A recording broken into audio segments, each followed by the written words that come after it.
Le livre du cœur de Peter de Neuf. Chapitre 12. Respirer Dieu.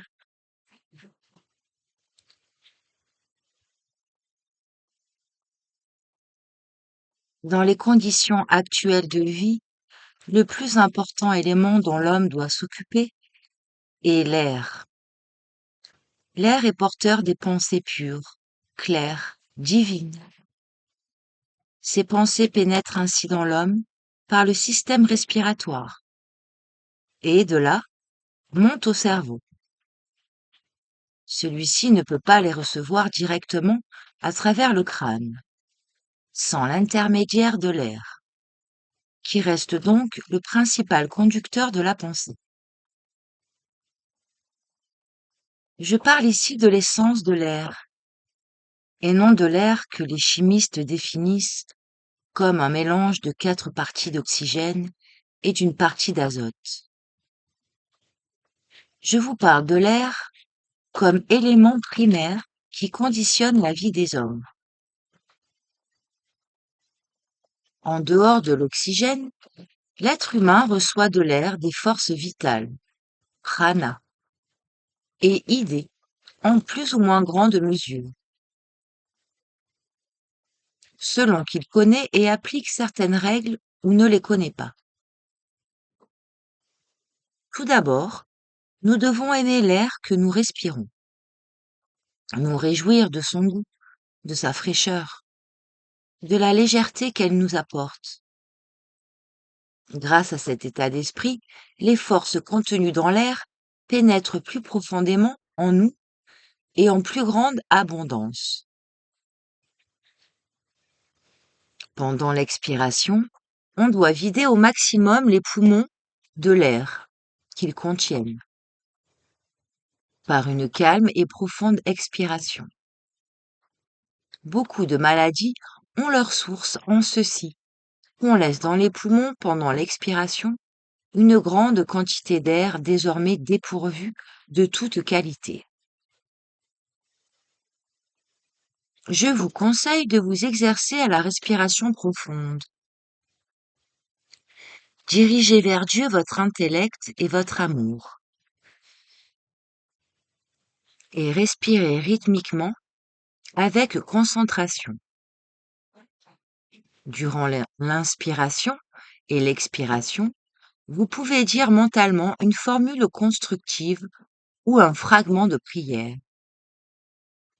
Ceci vous aidera à mieux recevoir les forces profondes et vitales que l'air recèle. Chaque être qui veut bien utiliser la vie qui lui est donnée en partage doit étudier les lois sévères auxquelles il est soumis. Une respiration correcte est celle qui permet à l'homme de capter au maximum l'énergie de vie, de santé et de lumière intellectuelle contenue dans l'air. Ceux qui peuvent le faire se réjouissent d'avoir accompli un certain travail qui leur procure santé, bien-être et joie. Plus sa conscience est éveillée et éclairée, mieux l'homme peut tirer profit des conditions d'existence que la nature lui donne. Celui qui apprend à respirer correctement se libère d'états physiques et psychiques morbides. Il harmonise graduellement sa vie, la renouvelle. Il acquiert un nouveau et constant équilibre intérieur, grâce auquel aucune influence ou condition extérieure ne peut plus le faire dévier du chemin qu'il a choisi.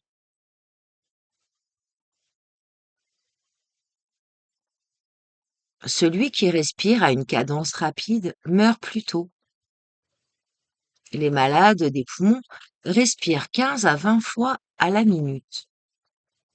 Un homme sain doit faire en moyenne 3 respirations dans la minute. Certains êtres ne font qu'une respiration dans la minute. Certains êtres ne font qu'une respiration complète en 1 minute. Et des adeptes entraînés accomplissent une seule respiration en 20 minutes, et même en 1 heure. que ceux qui veulent acquérir la patience s'habituent à respirer calmement, profondément. Plus prolongé est le temps durant lequel l'air frais reste dans les poumons, et plus grands sont la patience et le contrôle de soi que l'homme acquiert. Remerciez Dieu des bienfaits que vous apporte l'air qu'il vous a donné. Par lui, Dieu pénètre continuellement en vous et vous entrez en lui. Quand j'inspire l'air, Dieu et sa pensée se révèlent en moi. Et quand j'expire, c'est moi qui me découvre à Dieu.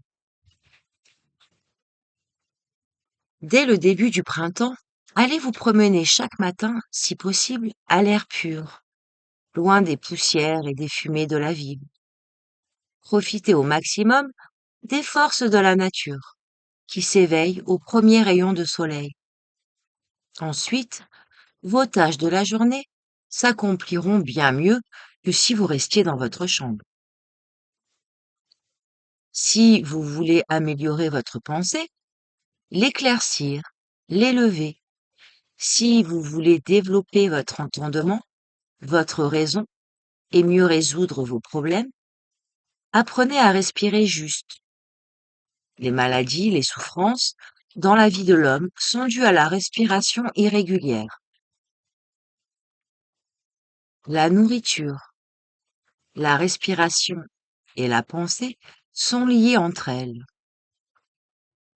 Si l'on apprend à respirer correctement, à choisir aussi pour notre nourriture des aliments sains et bons, à les assimiler avec goût, avec concentration et reconnaissance, nous pouvons améliorer notre intellect, élargir notre intelligence et mieux contrôler nos pensées. La pensée constructive vient des êtres intelligents raisonnables du monde spirituel. Elle remplit tout l'espace.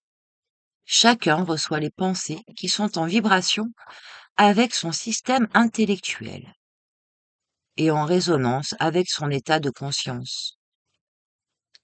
C'est ainsi que l'homme est réceptif à l'activité de la nature vivante, à la pensée divine des êtres avancés. Ces êtres peuvent vous éclairer sur les problèmes les plus compliqués. Ils peuvent vous aider à mieux accomplir vos tâches quotidiennes, à maintenir en bonne santé physique et mentale par vos pensées fortes et concentrées, si vous le leur demandez avec une entière confiance. Les grandes pensées sont de provenance divine, donc il y a quelqu'un qui en est la cause première. Quand vous recevrez de telles pensées, ouvrez-leur largement votre cœur et votre intellect. Aidez-les à se manifester. Ne doutez pas de la façon dont elles se réaliseront. Même si vous quittez votre corps physique, elles continueront à pénétrer dans les cerveaux humains réceptifs qui seront prêts à les rendre fécondes. En facilitant le chemin à toute pensée, bonne et élevée, vous effectuez la liaison avec le grand principe dont elle découle. Les pensées du monde remplissent l'air, et si vous n'avez pas la conscience éveillée, elles pénètrent en vous. Vous en subissez l'influence et commencez à penser comme le monde. Le monde est une vague qui entraîne celui qui n'est pas continuellement sur ses gardes. Quand nous voulons recevoir une émission de radio qui nous intéresse, nous réglons notre récepteur sur l'onde correspondante et nous écoutons. Le même processus s'accomplit pendant la respiration consciente et profonde.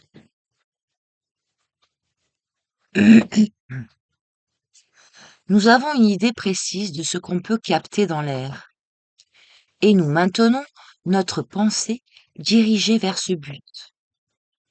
Nous savons que l'air ne contient pas seulement de l'oxygène et de l'azote, mais qu'il est aussi porteur de force vitale. appelée dans le langage mystique vie divine. L'air est une forme de la pensée divine, comme toute chose dans la création, et nous pouvons recevoir, par la respiration, ce vers quoi notre conscience est dirigée. Les fidèles des diverses religions peuvent n'avoir qu'une idée vague des forces contenues dans la nourriture et dans l'air. En tant qu'élève de la nouvelle vie, il importe que vous possédiez une connaissance précise de ce que l'air recèle et que vous ayez le désir et la volonté de le capter. L'homme nouveau doit étudier et comprendre la qualité physique et psychique de toute manifestation de la nature vivante. Rappelez-vous continuellement de respirer consciemment et profondément. Faites chaque jour, régulièrement, mais sans violence, des exercices de respiration profonde. Pour cela, vous devrez vaincre l'inertie, la paresse atavique qui existe chez l'homme, qui le retient et le pousse à écarter l'effort nécessaire. Mais si vous avez l'énergie suffisante pour triompher de cette tendance, vous en serez récompensé par un fonctionnement sans cesse amélioré de vos poumons, par une santé meilleure, par une pensée plus active et plus forte, et par une puissance de travail développée. Avec l'air, nous respirons l'amour de Dieu. Il est dit, Dieu est partout et en tout. Nous vivons et nous nous mouvons en lui. Puisque Dieu est partout, il est aussi dans l'air. Or, Dieu est amour. C'est pour cela que l'air est pénétré de l'amour divin. Il est donc indispensable de prendre l'habitude, en respirant et en nous nourrissant, de diriger notre conscience vers l'amour universel, pénètre l'air et les aliments. La prière peut aussi consister dans l'acte de la respiration. Exécuter consciemment et avec un sentiment d'amour pour l'air et ses bienfaits et de reconnaissance envers Dieu pour tout le bien qu'il nous dispense. Ainsi, les instructions données pour la bonne respiration doivent être expérimentées par des exercices coordonnés, méthodiques et progressifs. La bonne respiration dépend de la quantité d'air inspiré et de la durée du temps de sa retention. L'état d'esprit qui accompagne les 3 phases de la respiration, inspiration, retention et expiration, a aussi une importance capitale. La différence entre la respiration superficielle et la respiration profonde réside en ce que l'air inspiré au cours de la première ne remplit qu'une partie des poumons, la supérieure. Cette respiration incomplète n'apporte pas d'éléments suffisants pour purifier le sang et lui donner de nouvelles énergies. Dans ce cas, le sang, à son tour, ne peut satisfaire aux besoins des cellules des différents organes du corps, qui devient, par manque de vitalité, prédisposé à la maladie. Par une inspiration profonde, la plus grande partie des poumons se remplit d'air, car le diaphragme s'abaisse et les poumons se dilatent librement. En même temps, les intestins sont soumis à un mouvement rythmique,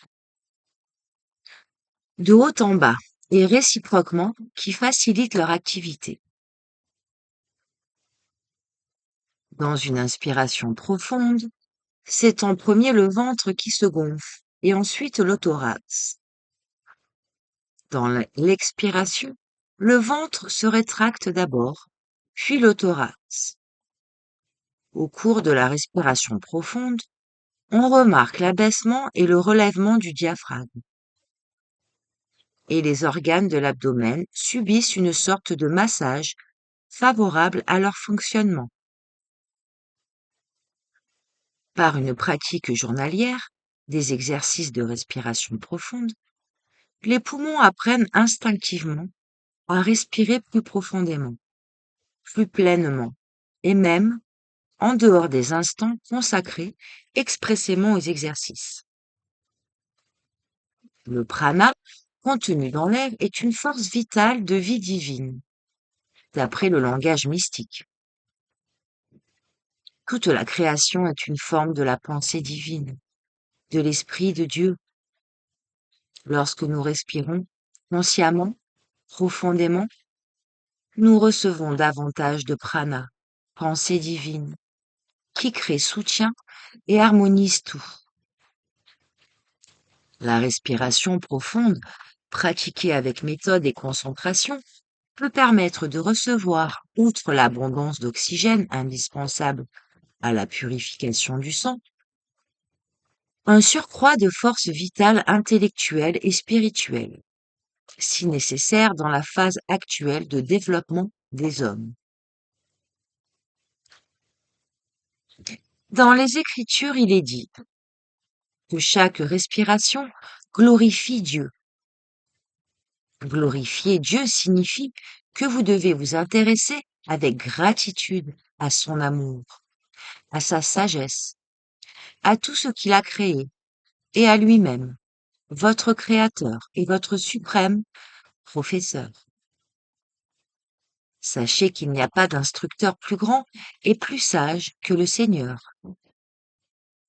Le matin au lever, par des exercices de respiration profonde, en pensant que vous êtes unis à Dieu et en reconnaissant ses qualités, sa force, sa bonté, vous entrerez dans l'harmonie de sa présence et de sa pensée toute puissante.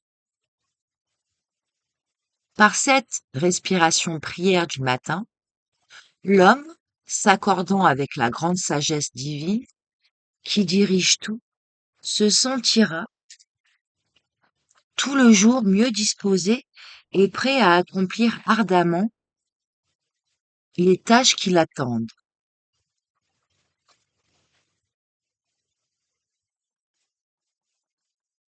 Prière matinale du disciple. Notre Seigneur Dieu, mon âme tressaille de joie à la lumière du nouveau jour qui m'éclaire. Je te remercie de m'avoir réveillé de bon matin, lorsque te glorifiait l'homme sage, les oiseaux et les fleurs. Je te remercie de m'avoir encore fait don de ce jour, de m'appeler à poursuivre mon travail en bonne disposition. Je te remercie de me donner la possibilité d'accomplir ta bonne volonté, afin de la manifester avec amour et sagesse, en la mettant au service de mes frères et sœurs. Je te prie de me donner la joie de sentir la présence de l'Esprit divin et d'écouter comme un fils dévoué tes instructions et de ne pas m'écarter de tes lois. Donne-moi et donne à tous les hommes la force, la vigilance et l'amour nécessaires à notre élévation et à l'avènement de ton royaume sur la terre. Que l'Éternel, soleil de ton amour, illumine de sa lumière mon âme et celle de tous mes frères et sœurs à la surface de la terre. Que ton amour, ta sagesse, ta vérité, ta justice et tes vertus règnent sur la vie de l'homme. Que tous les hommes deviennent un avec le Christ et les anges lumineux, un avec toi et la grande fraternité blanche universelle. Qu'il en soit ainsi. Amen. Exercice à faire en se levant le matin. Prononcez ces formules. J'écoute. Mettre les mains près des oreilles en faisant le geste d'écouter. Je me lève. Dresser les bras verticalement au-dessus de la tête, les paumes tournées vers l'intérieur. Je suis sain. Abaisser les bras tendus de chaque côté à hauteur des épaules, les paumes des mains tournées vers le sol. Je suis fort. Replier les bras de façon à amener les mains devant la poitrine.